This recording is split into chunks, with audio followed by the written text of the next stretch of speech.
শাফিন, কিছুক্ষণ আগেই ফায়ার সার্ভিসের ঊর্ধ্বতন এক কর্মকর্তা ঢাকা থেকে এখানে এসেছিলেন। তিনি একটি বিস্তারিত বিষয় আমাদেরকে জানিয়ে গেছেন। সেটা হচ্ছে এই ভবনটির দীর্ঘক্ষণ আগুনে জ্বলার কারণে এই ভবনটির তাপমাত্রা দাঁড়িয়েছিল 800 থেকে 1000 ডিগ্রি সেলসিয়াস, যার কারণে পুরো ভবনটি ধসে পড়ার একটি সংখ্যা তিনি করে গেছেন। যার কারণে আমরা এর আগেও বলেছিলাম যে কারখানাটির প্রথমে আমরা এখন থেকে আরো 4 থেকে 5 ঘন্টা আগে লাইভে সংযুক্ত হয়ে বলেছিলাম যে কারখানাটির 8 তলার ছাদ ধসে পড়েছে। এখন কারখানাটির ঠিক পূর্ব পাশে প্রথম থেকে অর্থাৎ 8 তলা থেকে অন্তত 3 তলা পর্যন্ত 4-5টি ফ্লোর একেবারে ভেঙে ধসে গেছে। এর কিছু ড্রোন ফুটেজ আমরা এরই মধ্যে কিন্তু সরবরাহ করেছি। এই থেকে বোঝা যাচ্ছে আগুনের ভয়াবহতা এবং তীব্রতা। আমার পেছনে আগুন এখনো জ্বলছে। ফায়ার সার্ভিসের কর্মীরা তাদের যে ইউনিটগুলো রয়েছে সেই ইউনিটগুলো থেকে তাদের যে শক্তি রয়েছে সেই শক্তি দিয়ে সর্বোচ্চ চেষ্টা চালিয়ে যাচ্ছে যতটুকু সম্ভব, যতটুকু উপরে পানি নিক্ষেপ করা যায় সেই পানি নিক্ষেপ করে যাতে আগুনটা কিছুটা হলেও নিয়ন্ত্রণে আনতে পারে। ফায়ার সার্ভিসের পাশাপাশি বাংলাদেশ নৌবাহিনী, বাংলাদেশ বিমান বাহিনীর একাধিক ফায়ার ইউনিট এখানে কাজ করছে। পাশাপাশি ভবনটি যেহেতু একটি শঙ্কার মধ্যে রয়েছে, ধসে পড়ার একটি সংখ্যা রয়েছে, সেজন্য আমরা দেখছি বাংলাদেশ সেনাবাহিনী, বাংলাদেশ আনসার, পুলিশ এবং র্যাবের যে সদস্যরা রয়েছেন এই ভবনটির আশপাশে একেবারেই যাতে কোনো মানুষজন না ঘেঁষে সেজন্য তারা সেখান থেকে সব ধরনের সাধারণ মানুষকে সরিয়ে দিয়েছে। ভবনটিতে যে কোনো সময় যে কোনো ধরনের ধসে পড়ার শঙ্কার কারণে একটি দুর্ঘটনা ঘটতে পারে। আমরা দেখছি, আপনি দেখতে পাচ্ছেন লিফট ক্রেনের মাধ্যমে ভবনটির উপরের যে অংশটিতে আগুন জ্বলতে জ্বলতে এখন নেভার পথে অর্থাৎ নিয়ন্ত্রণের পথে সেই জায়গাগুলোতে আগুন নিক্ষেপ করা হচ্ছে।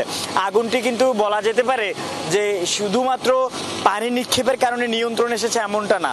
আর ভবনটিতে প্রতিটি ফ্লোরেই দাহ্য পদার্থ ছিল, অর্থাৎ যে প্রোডাক্টগুলো তারা উৎপাদন করেছে সেই ওয়্যার হাউসে যেখানে আগুন, সেখানে আগুন সবগুলো উৎপাদিত পণ্য জ্বালিয়ে দিয়ে পুড়িয়ে দিয়ে এখন অনেকটা ক্ষান্ত হয়েছে। পাশাপাশি স্বস্তির বৃষ্টি হয়েছিল যার কারণে আগুনটি আশপাশের কোথাও ছড়ায়নি। এবং আমরা দেখেছি বাংলাদেশ নৌবাহিনীর 5টি ইউনিট এখানে কাজ করছে এবং বাংলাদেশ সেনাবাহিনীর একাধিক পদাতিক ডিভিশনের যে সদস্যরা রয়েছেন তারা এখানে এসেছেন যাতে কোনো ধরনের অনাকাঙ্ক্ষিত ঘটনা তারা মোকাবেলা করতে পারেন এবং কোনো ধরনের দুর্ঘটনা ঘটলে যাতে সাধারণ মানুষ এতে ক্ষয়ক্ষতি এড়াতে পারে সেই চেষ্টাটা তারা চালিয়ে যাচ্ছেন। এবং ফায়ার সার্ভিসের কর্মীরা নিরলসভাবে তাদের যে চেষ্টা সেই চেষ্টাটি চালিয়ে যাচ্ছেন। একটি প্রশ্ন থেকে যায়, কেন একটি আগুন এখনো 12 থেকে 13 ঘন্টা পার হয়ে যাওয়ার পরও আগুন নিয়ন্ত্রণে আসছে না? প্রশ্নটার উত্তর এটাই, যখন আগুনটি ভয়াবহ আকারে ছড়িয়ে পড়েছে তখন ভবনের চারপাশ দিয়ে একসাথে এই আগুন নিয়ন্ত্রণে আনতে যে পানি নিক্ষেপ করা প্রয়োজন সেটা ফায়ার সার্ভিসের পক্ষে কিংবা যারা আগুন নিয়ন্ত্রণে এখন কাজ করছে সে সকল ইউনিটের পক্ষে সম্ভব ছিল না। তবে ফায়ার সার্ভিস তাদের এই লিফট ক্রেনের মাধ্যমে এখন চেষ্টা চালিয়ে যাচ্ছে। তাদের যে অত্যাধুনিক যন্ত্র রয়েছে রোবট সাদৃশ্য সেই যন্ত্র দিয়েও আগুন নিয়ন্ত্রণ করছে, সেটাও আমরা দেখেছি, সেই ফুটেজ আমরা আপনাদেরকে দেখানোর চেষ্টা করেছি। তবে এখন পর্যন্ত আগুন নিয়ন্ত্রণে আসেনি। আগুনে পুড়ে যাচ্ছে পুরো কারখানা, পুড়ে যাচ্ছে কারখানা মালিকের স্বপ্ন, পুড়ে গেছে এই কারখানায় চাকরি করা 4 শতাধিকেরও বেশি শ্রমিকের স্বপ্ন। এতে করে এই যে শ্রমিকরা এখানে কাজ করতেন তারা মাসের অর্ধেক সময়টা তারা কাজ করে ফেলেছেন। এখন পর্যন্ত যেহেতু তাদের কোনো ধরনের এই কাজ শেষ হওয়ার পরে পুরো মাসের পরে তারা বেতন পাবেন, সেই মাসটি যেহেতু শেষ হয়নি, এর আগেই কারখানাটি একেবারে বশীভূত হয়ে গেছে আগুনে, সেই জায়গাটিতে তাদের স্বপ্নটাও পুড়ে গেছে এক কথায় বলা যেতে পারে। তবে একটি স্বস্তির বিষয় সেটা হচ্ছে আগুনটা ধীরে ধীরে নিয়ন্ত্রণের দিকে যাচ্ছে।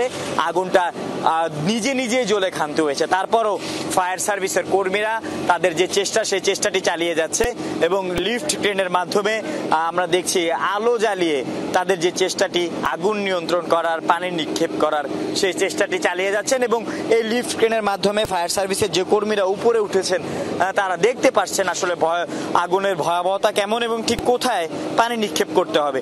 যদিও তাদেরকে অপেক্ষা করতে হবে আগুন কিছুটা আরো নিয়ন্ত্রণের জন্য, কারণ আগুন নিয়ন্ত্রণ হলেই কারখানার ভেতরের অংশগুলোতে অক্সিজেন মাস্ক নিয়ে তারা যেতে পারবে এবং সেখানে অক্সিজেন মাস্ক নিয়ে প্রবেশ করার পর যে দাহ্য পদার্থগুলো জ্বলছে সেগুলো খুঁজিয়ে তারা সেই জায়গাগুলোতে পানি নিক্ষেপ করতে পারবে এবং সবশেষ আগুন নিয়ন্ত্রণে আনতে তারা সক্ষম হবে।